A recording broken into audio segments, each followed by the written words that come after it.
लोगों की जान को खतरे में डाल देती है। अगर कोई हादसा हो जाता तो क्या होता। अब हम बात करेंगे इटावा की। इटावा में बवाल हो गया है। इटावा से खबर आई जिसने पूरे देश में सनसनी फैला दी थी। क्या हुआ था? यादव जाति का होने की वजह से ऐसा कहा गया, कथावाचकों को बुरी तरह से पीटा गया, उनके बाल काट दिए गए। इस मुद्दे ने पूरे देश में सियासी बवाल मचा दिया। लेकिन अब कहानी एकदम बदल गई। अब मामला धोखाधड़ी और फर्जीवाड़े तक पहुंच चुका है और थाने में कथावाचकों के खिलाफ मामला दर्ज हुआ। मामला दर्ज होने की देर थी कि इटावा में भयंकर बवाल हो गया। जबरदस्त हिंसा हुई। माहौल इतना खराब हुआ कि पुलिस को हालात काबू करने के लिए हवा में फायर करना पड़ा। Special report.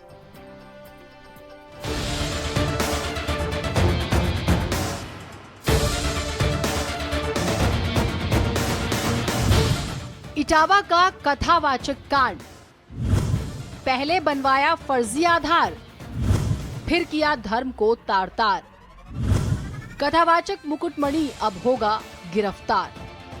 कथावाचकों के खिलाफ एफआईआर दर्ज क्या हुई? इटावा में बवाल हो गया। हुआ ये कि इंडियन रिफॉर्म ऑर्गेनाइजेशन के संस्थापक और राष्ट्रीय अध्यक्ष गगन यादव ने कथावाचक की पिटाई मामले पर विरोध जताया। उन्होंने 26 जून को सैकड़ों कार्यकर्ताओं के साथ इटावा आने का ऐलान कर दिया। इसके बाद पुलिस ने उनको गिरफ्तार किया।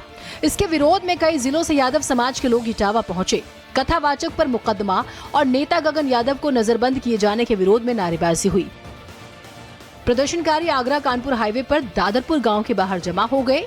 ये वही गांव है जहां 22 जून को कथावाचक और उसके 2 साथियों की ब्राह्मणों ने पिटाई की थी। सूचना पाकर पुलिस दादरपुर गांव पहुंची। पुलिस ने प्रदर्शन करने वालों को समझाना चाहा तो नोकझोंक ज्यादा बढ़ गई। तभी भीड़ ने पुलिस की गाड़ी पर पथराव कर दिया। पुलिस ने हंगामा बढ़ता देख 12 थानों की फोर्स बुलाई। इंस्पेक्टर ने पिस्टल निकालकर प्रदर्शनकारियों को खदेड़ा। अब समझिए इस घटना के विवाद की शुरुआत हुई कहां से। थाना बकेवत क्षेत्र में 3 दिन पूर्व हुई घटना के विरोध में कुछ संगठनों के लोग विरोध प्रदर्शन के लिए इकट्ठा हो रहे हैं। इस सूचना पर हाईवे पर कस्बे में एवं दादरपुर गांव में पर्याप्त सुरक्षा व्यवस्था की गई थी। लगभग 1:30 बजे के आसपास हाईवे पर काफी संख्या में लोग इकट्ठा हो गए थे, जिन्हें समझा बुझा करके डिस्पर्स किया गया। उसी में से 70-80 लोग पुलिस के मना करने के बावजूद ग्राम दादरपुर में उपद्रव करते हुए घुसने की कोशिश करने लगे, जिससे वहां कानून व्यवस्था की विपरीत स्थिति उत्पन्न हो गई। इस पर 19 लोगों को हिरासत में लिया गया है तो उनकी 13 गाड़ियां जब्त की गई हैं। इस संबंध में एफआईआर पंजीकृत करके कठोर विधिक कार्रवाई की जाएगी। पिछले दिनों इटावा के गांव दानपुर से खबर आई थी, जिसमें गांव वालों पर आरोप लगा था कि उन्होंने पहले सामूहिक भागवत कार्यक्रम रखा, फिर कथावाचकों को बुरी तरह से मारा पीटा, इनका मुंडन कराया, उनसे नाक तक रगड़वाई। घटना का वीडियो सोशल मीडिया पर वायरल हुआ, जिसने देश में सियासी बवाल मचा दिया। पुलिस हरकत में आई और 4 आरोपियों को जेल भेजा। दूसरी तरफ देश में बहस छिड़ गई कि क्या कोई यादव कथा नहीं कह सकता। यहाँ तक कि अखिलेश यादव ने तो प्रदेश की सरकार पर गंभीर सवाल खड़े कर दिए। घटना ये हुई सर, उन्होंने हमें इनवाइट किया कथा कहने के लिए। किसने इनवाइट किया था? पप्पू बाबा और एक पाठक जी थे। पप्पू पुजारी वहीं के गांव के हैं, मंदिर बना हुआ, उन लोगों ने इनवाइट किया। जब कथा कहने गए तो गांव के लोगों ने कहा कि ये तो यादव है, हमको बताया। तो उन्होंने कहा कि ठीक है, पता लगाया। हमारे बेटे का हमने नंबर दिया तो बेटे का नाम लिख करके आया राज यादव। बोले ठीक है, लेकिन अहिर यहाँ गद्दी में नहीं बैठता, ये यहाँ 103 देरी ब्राह्मणों की है। आपको किसने? तो हमने कहा कि अब उसके लिए तो ये जिम्मेदार, हम क्या करें। उन्होंने बहुत बेइज्जती की, सब लोगों ने मारा पीटा, हमारा मुंडन कर दिया। भागवत कथा सबके लिए है। जब सब सुन सकते हैं तो सब बोल क्यों नहीं सकते? भागवत कथा तो भगवान कृष्ण से जुड़ी है। अगर सच्चे कृष्ण भक्तों को ही भागवत कथा कहने से रोका जाएगा तो कोई ये अपमान क्यों सहेगा? अगर पीड़ित समाज से इन लोगों को इतना ही परहेज है तो घोषित कर दें कि परंपरागत रूप से कथा कहने वाले वर्चस्ववादी पीड़ित समाज द्वारा दिया गया चढ़ावा,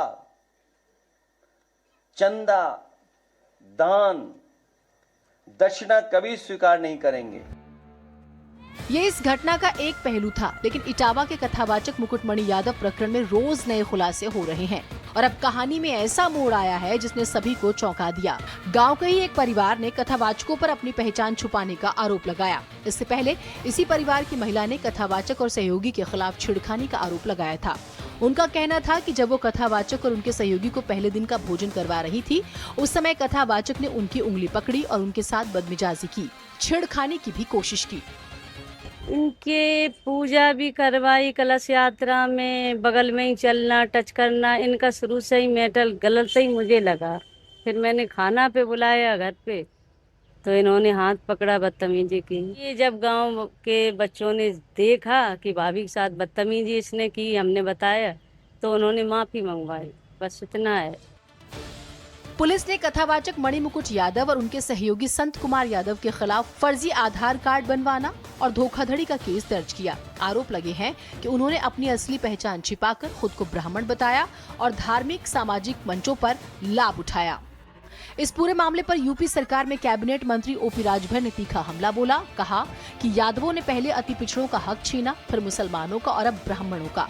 डबल आधार कार्ड बनवाकर ये हकदारी लूटने की साजिश कर रहे हैं। यादव में कुछ ऐसे यादव हो गए हैं जो बहुत चालाक हो गए हैं। अभी तक सत्ता पाकर के अति पिछड़ों का हक लूटा गया, तो अति पिछड़े तो नहीं बोल पाए। अब जो अधिकार ब्राह्मण का था वो अधिकार अब यादव लेने की तैयारी में है, तो भाई तो ब्राह्मण विरोध करबे करेगा। भले अति पिछड़ा कमजोर है, नहीं बोल पा रहा था। 27% आरक्षण जो मिला है सबको मिला है। 27% आरक्षण में अति पिछड़ों का हक किसने लूटा है? समाजवादी पार्टी ने 4-4 बार सत्ता में लूटा है। तो अब 2 को बनाओ चाहे 5 को बना के गलत कर रहे हैं ना। जो व्यवस्था बनी है, सबको काम बांटा गया है, जातियां बनाई गई हैं, उस आधार पे तो निश्चित है कि एक दूसरे की जाति का जो काम है वो दूसरी जाति लेने की तैयारी में है, तो द्वंद्व तो होगा ही।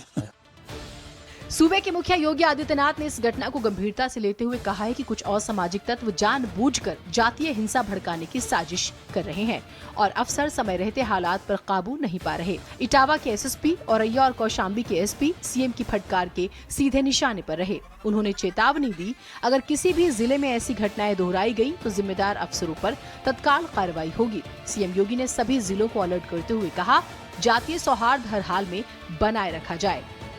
बहरहाल इस घटना की हर हाल में निष्पक्ष जांच जरूरी है। कथावाचकों ने झूठ बोला, उसकी भी जांच जरूरी है और जिस बेरहमी से उन्हें अपमानित कर पीटा गया, जांच उसकी भी जरूरी है। किसी भी हाल में धार्मिक आस्था के नाम पर किसी तरह का खिलवाड़ समाज में बर्दाश्त नहीं किया जा सकता। ब्यूरो रिपोर्ट, भारत समाचार। इस घटना के बाद हमने आपको दिखाया किस तरह से बवाल हुआ।